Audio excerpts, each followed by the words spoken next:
Bismillahirrahmanirrahim. Assalamu alaikum. In the Renaissance period, we had discussed earlier major aspects which had been emerged in that time. Today we are going to discuss on another aspect which is called humanism. Humanism actually started in Italy, and the chief proponents of this movement were Dante, Petrarch and Boccaccio. یہ جو تینوں لوگ تھے انہوں نے اپنی تحریروں کے ذریعے سے مختلف جو ایسپیکٹس تھے ہیومنزم کے ان کو لوگوں کے سامنے لے کر آئے. ہیومنزم کا مطلب تھا کہ انسان اپنے بارے میں ایک آبجیکٹ آف کنٹمپلیشن کے طور پر لے، اپنے آپ کو ایک آبجیکٹ آف کنٹمپلیشن کے طور پر لے. کنٹمپلیشن مینس تھاٹ کے، یعنی انسان نے پہلی بار اپنے آپ کو سوچ و بچار کے سرکل میں لینے کی کوشش کی. اس دور میں جو سب سے پہلا شخص یا رائٹر جس کو ہم کہیں گے جس نے under the influence of humanism کام کیا وہ تھا sir Thomas More. He wrote Utopia which it was actually written in Latin language. اس کے بعد سر فلپ سڈنی نے ڈیفینس آف پوئزی لکھی اور اس نے اینشنٹ گریک رولز کو ایڈوکیٹ کیا، اس کو فیور کیا اس نے. نیکسٹ ہم دیکھتے ہیں اس کی سیکنڈ کیریکٹرسٹک.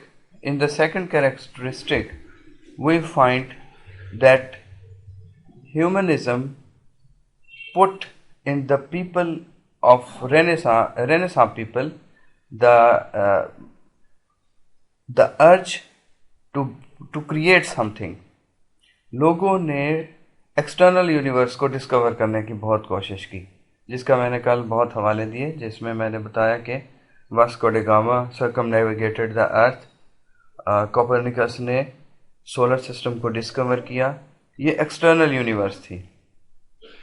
اس کے علاوہ جو لٹریری پیسز تھے اس دور میں سامنے آئے، ان میں سب سے امپورٹنٹ بات یہ تھی کہ پرسونیفیکیشن سے ان کا جو ٹرینڈ تھا وہ چینج ہوا. ہم اس کو کمپیریزن کرتے ہیں اینگلو نارمن پیریڈ کے ساتھ. اینگلو نارمن پیریڈ میں فرینڈشپ، چیریٹی، سلوتھ، وکڈنس اور اس طرح کی جو ایبسٹریکٹ چیزیں تھیں ان کو پرسونیفائی کیا. پرسونیفیکیشن کا مطلب ہے کہ وہ چیزیں جو کہ ایبسٹریکٹ ہوں، جیسے فرینڈشپ ہے یہ ایبسٹریکٹ ہے، چیریٹی ایبسٹریکٹ، سلوتھ سستی کو کہتے ہیں ایبسٹریکٹ ہے، کاہلی کو کہتے ہیں، wickedness, these are all the abstract terms. ان کو ہیومن فارم میں لے کر آنا، ان کو کسی شخص کی شکل میں لے کر آنا پرسونیفیکیشن کہلاتا ہے. لیکن الزابتھن پیریڈ میں اس پر ایمفیسس کو چینج کیا گیا اور انڈیویجویلٹی اور یونیکنیس پر زیادہ توجہ دی گئی، اور رائٹر نے اپنے مائنڈز کو اوپن کرنے کے لیے کچھ اور سہارے لیے. ان میں بہت سارے رائٹرز موجود ہیں. سب سے پہلے بیکن کو ڈسکس کریں گے. اس نے ہیومنزم کی بہت بڑی ایگزامپلز دی. اس کی جو آف میرج ہے، آف فرینڈشپ ہے، اس پر اس نے بہت ہی قابل قدر کام کیا. And in his pithy style we find that Bacon was a celebrated person in that period. Next ہم دیکھتے ہیں مارلو. کرسٹوفر مارلو آیا، اس نے ڈاکٹر فاسٹس لکھی، ٹیمبرلین لکھی. اگرچہ ڈاکٹر فاسٹس میں اس نے جو لاسٹ پیریڈ تھا، میڈیول ایج تھا، اس کو فالو کرنے کی کوشش کی، جس میں اس نے 7 جو سنس تھیں ان کو پیش کیا اور ان سنس کو پرسونیفائی کیا. اس نے جیو آف مالٹا لکھی. اچھا، اس دور میں ایک امپورٹنٹ شخصیت شیکسپیئر بھی آئی، اس وجہ سے اس دور کا نام ایج آف شیکسپیئر بھی پڑا. Actually he was an accomplished writer, an accomplished playwright, اور اس نے زندگی کو ایک اور اینگل سے دیکھا اور رینیسانس اسپرٹ اس میں جھلکتی ہے. نیکسٹ ہم ایسپیکٹ کی طرف جاتے ہیں ہیومنزم کی. Another third aspect of humanism was that in the people started taking interest in beauty. Their enhanced aesthetic sense can be seen in their creations. اور فار ایگزامپل ہم یہاں پہ دیکھتے ہیں کہ للی نے جو کہ اس دور کا بہت بڑا رائٹر تھا یوفیوزم لکھی اور اٹ سفرڈ فرام اگرچہ اس نے جو ہے نا ایگزیجریشن اس میں پیش کی دو it was a form of exaggeration yet ہم دیکھتے ہیں کہ اس کی اپنی پتھی سٹائل میں ہارمنی میں اس نے اس کو بہتر انداز سے پیش کیا. Third most important aspect was that man started taking responsibility of every of his own actions. یعنی انسان اپنے اعمال کا خود ذمہ دار ٹھہرایا جانے لگا. And this was not happened in earlier ages.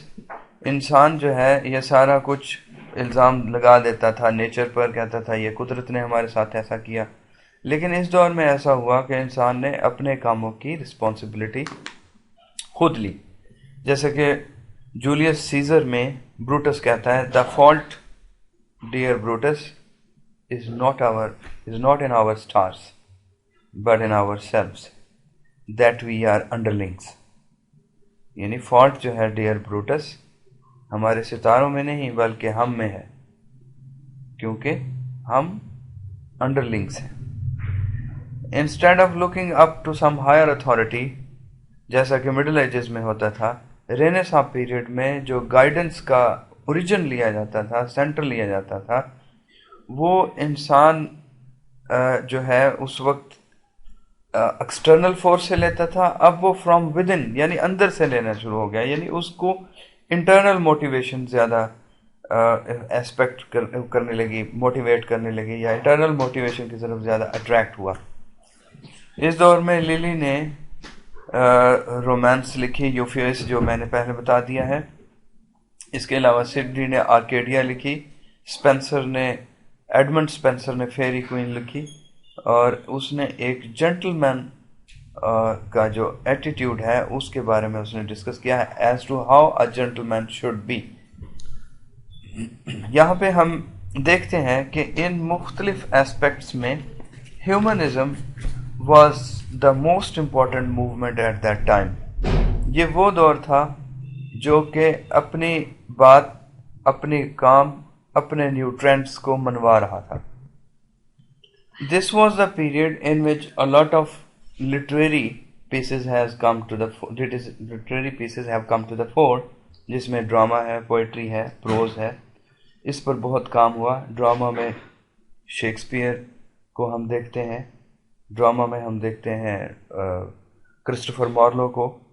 اس کے علاوہ اور بھی بہت سارے یونیورسٹی وٹس کے طور پر جانے جانے والے رائٹرز موجود ہیں. اس کے علاوہ ہم دیکھتے ہیں کہ پوئٹری کے میدان میں اور بھی بہت سارے لوگ آئے, جن میں سب سے پہلی جو پوئٹری تھی اس دور کی وہ تھی ٹوٹلز مسلینی, الزبیتھن پوئٹری کہلاتی ہے. اسپینسر بہت امپورٹنٹ پوئٹ ہے جس نے فیری کوئین تحریر کی. نیکسٹ جو ہے ہم پروز کو اگر ڈسکس کریں تو پروز میں نام سنتے ہی the name comes to our mind is Francis Bacon. Francis Bacon is actually the star in the era of Elizabethan essay writing or prose writing. Thank you very much, students.